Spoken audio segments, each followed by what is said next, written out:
آہستہ آہستہ انسان دوسروں کو قائل کرنا چھوڑ دیتا ہے۔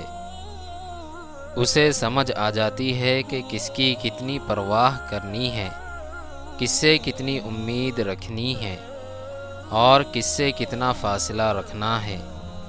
زندگی سب سکھا دیتی ہے۔ کیا دن تھے جب کسی کو اسٹیشن چھوڑنے جاتے تھے تو آنکھیں نم ہو جاتی تھی، اب تو قبرستان میں بھی قہقہے گونجتے ہیں۔ جو کنویں سے یوسف علیہ السلام کو مصر کے تخت پہ بٹھا سکتا ہے، بھروسہ رکھو وہ رب تمہارے غموں کو بھی خوشیوں میں بدل سکتا ہے۔ حضرت علی رضی اللہ عنہ نے فرمایا، ہم سفر خوبصورت نہ بھی ہو مگر قدر کرنے والا ہونا چاہیے، کیونکہ گھر پیسے اور طاقت سے نہیں بلکہ محبت اور اتفاق سے بنتے ہیں۔ کسی کو پسندیدہ بنا لینا اعلیٰ ظرفی ہے اور کسی کا پسندیدہ بن جانا خوش قسمتی ہے۔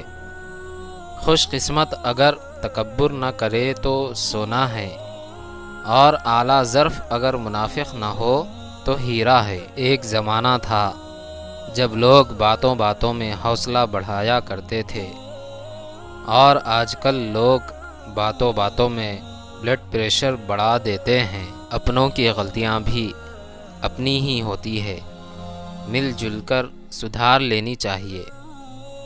انا اور تکبر کی دیوار باندھ کر دوسروں کے جھکنے کا انتظار نہیں کرنا چاہیے۔